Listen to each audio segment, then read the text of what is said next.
Well, even though he's been 3 years out of office, he proved last night he hasn't lost his flair and his execution for reading off the teleprompter. Barack Obama addressing the virtual DNC on behalf of Joe Biden. And I thought what we would do is we would simply take excerpts of what Obama had to say and let Joe Biden answer in his own words.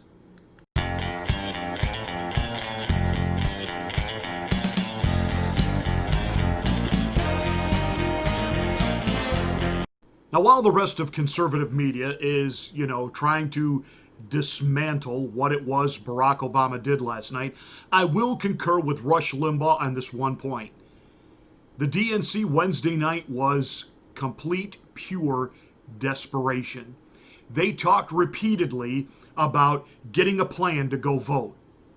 What's the plan? You get in your car, you drive to the polling place, you present your, if they require ID, if they require you showing your voter registration card, you vote. What's the plan involved here?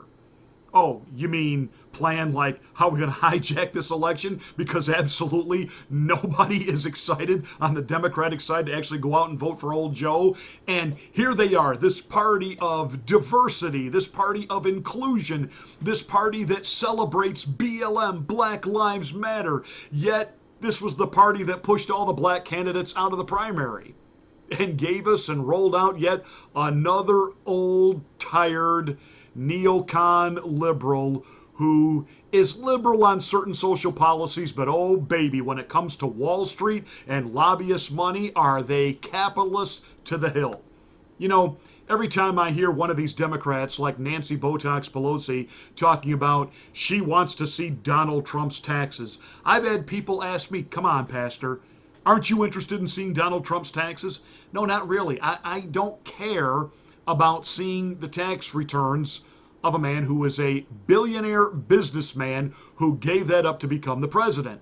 Now, does he have 10 billion? Is he only worth 1 billion? You know what? To me, it's all irrelevant. Once you get past a few $1,000,000, you're rich to me. That's just kind of it. And, who's got the bigger tower? Is it Donald Trump? Is it Carnegie? Is it the Woolworth? I don't care. I don't care. What I do care about is how does somebody like Nancy Pelosi, a lifelong civil servant, a person of the people, how does she go to Washington, D.C. on a congressperson's salary and ends up being worth $12 million in the bank? I'd like to see her tax returns. I'd like to see how that happened for her. Okay, that said, Barackmas Obamamus. Yes, he was going to deliver the death knell to President Trump. And, we know the president was tweeting his responses in real time. Because, again, this really isn't a convention like any other. You have on the one hand, you have people saying President Trump did not grow into the office, being lectured by Bill Clinton on that. Really, Bill? You who turned the Oval Office into the Oral Office, you're going to lecture Donald Trump about growing into the office? Really? Really? You want to go there? Can we talk about what you did in the office, Billy Boy? Every time I light up a cigar, I can't help but think about a blue dress. Now we've got pictures of you getting neck massages from one of the female plaintiffs in the Jeffrey Epstein case, and you rode his plane 26 times, but nothing ever happened, huh? Yeah, okay. Yeah. Keep selling it. But apparently, the Me Too movement is dead because according to Van Jones on CNN, we have forgiven Bill Clinton. Although he's never actually been held accountable for anything, what is there to forgive? Did he admit something? Well, Barackmas Obamamus, again, proving that Democrats do what they do best, which is revisionist history.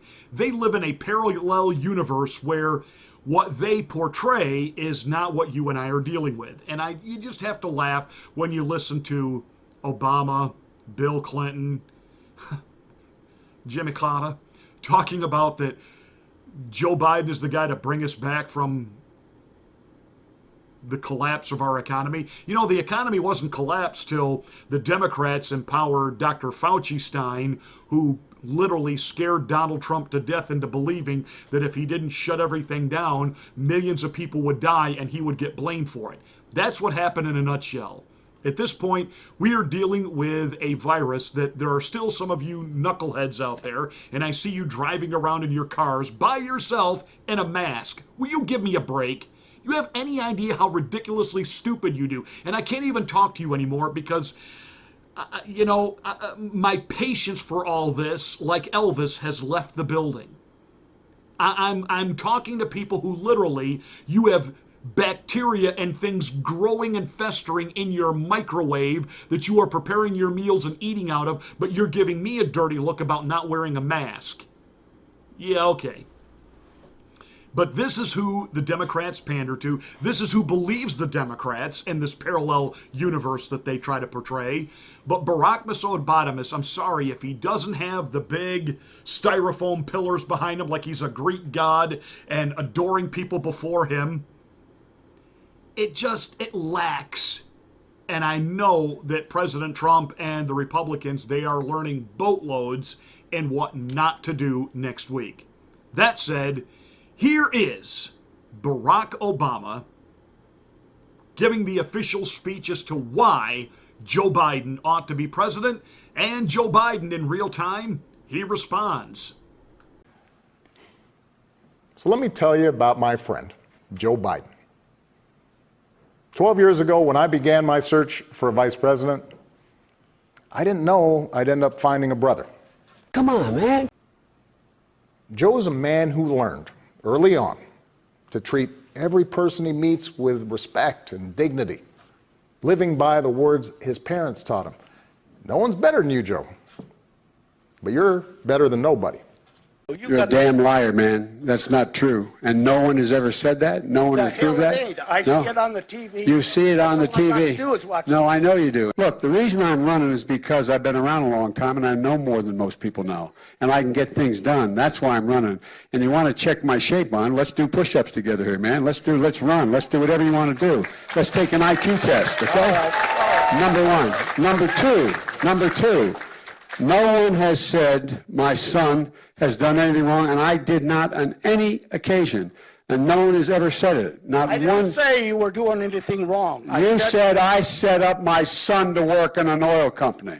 Isn't that what you said? Get your words straight, Jack. I tell you, if you have a problem figuring out whether you're for me or Trump, and you ain't black. It's a large, very identifiable Somali community. And if you ever come to the train station with me, you'll notice that I have great relationships with them because there's an awful lot of driving cabs.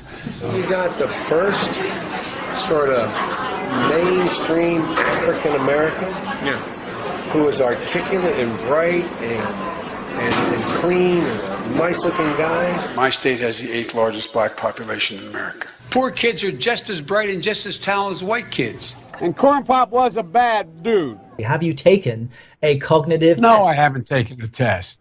Why the hell would I take a test? Come on, man. That's like saying before you got in this program, if you take a test where you're taking cocaine or not, what do you think, huh? Are you a junkie? You also said that they want to put you all back in chains, speaking about Romney and Republicans. They're going to put you all back in chains. So have any regrets about the language you used? Well, I would say those things again. Unlike the African-American community, with notable exceptions, the Latino community is an incredibly diverse community. Now, when I mean full diversity, unlike the African-American community and many other communities, you're from everywhere. But even Dr. King's assassination did not have the worldwide impact that George Floyd's death did. I guess the best way to answer the question in a short amount of time, why is it that I get overwhelming support from the African-American community? They'll rescue the economy, like Joe helped me do after the Great Recession. I'm glad to see you're doing well already, and I'm good. But guess what? If you elect me, you're not going to have your taxes are going to be raised, not cut. If you benefit from that.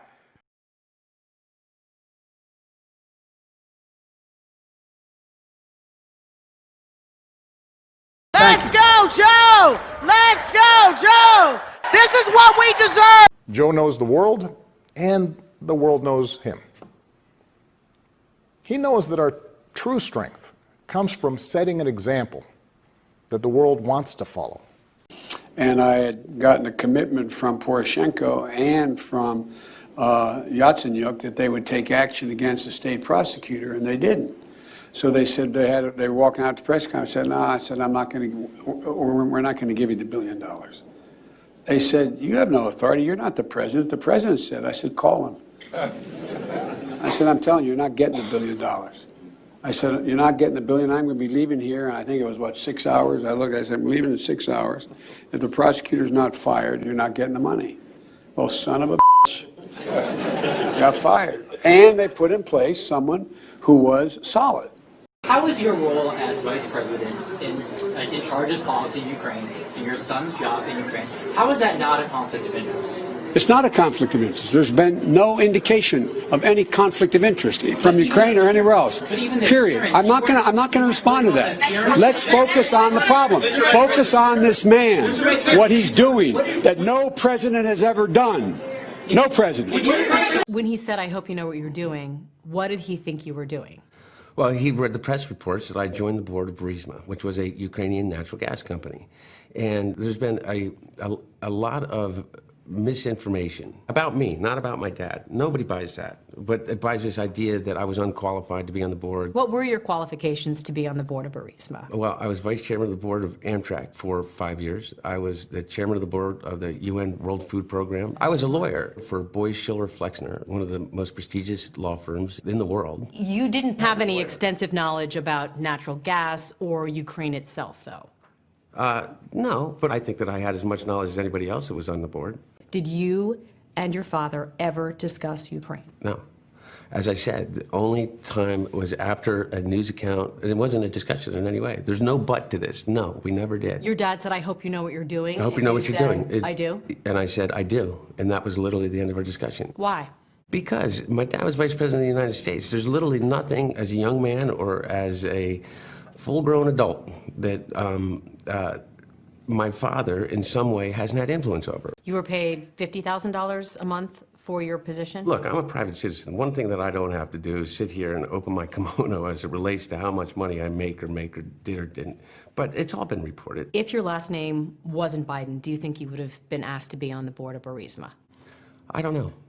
I don't know. Probably not. They understand that in this democracy, the commander-in-chief does not use the men and women of our military who are willing to risk everything to protect our nation as political props to deploy against peaceful protesters on our own soil.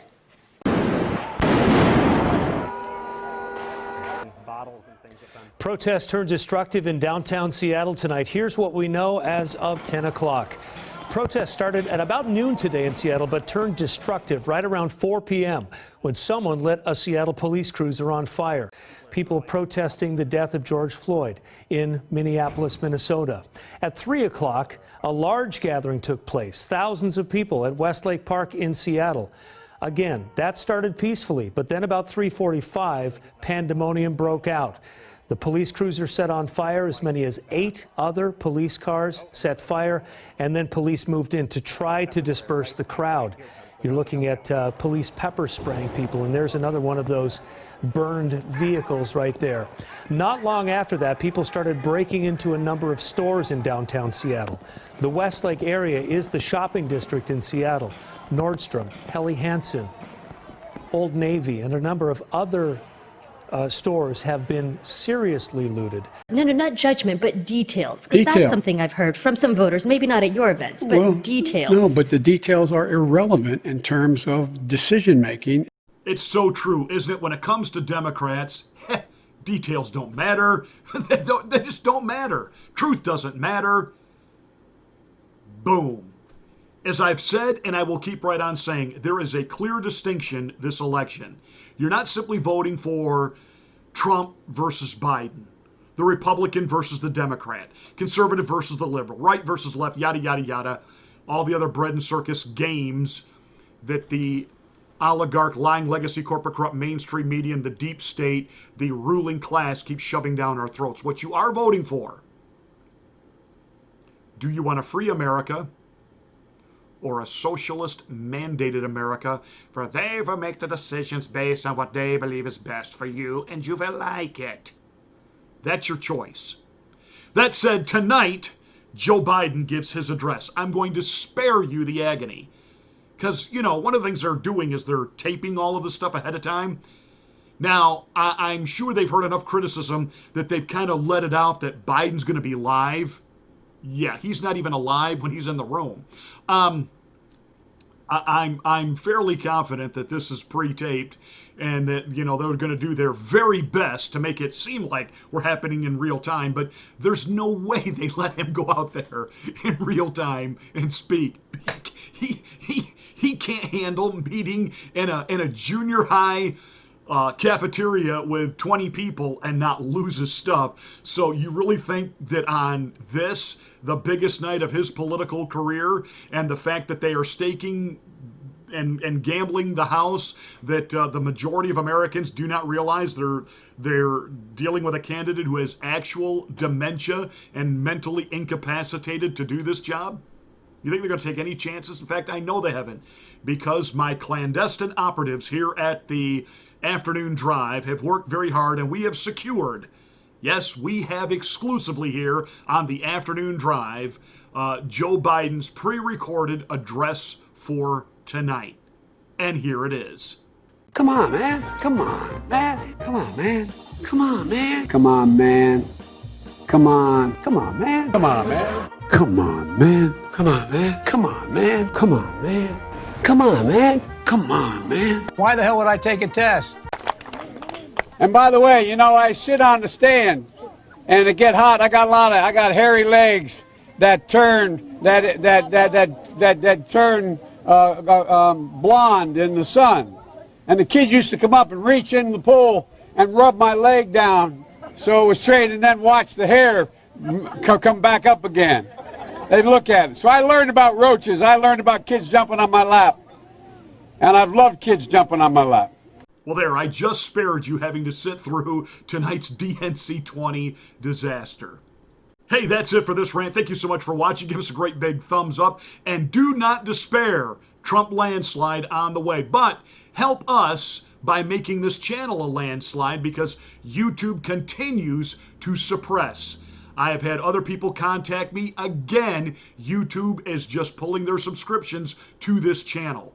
Check your subscription. Make sure you're subscribed. Smack the bell and click the word all to get notification of my next rant.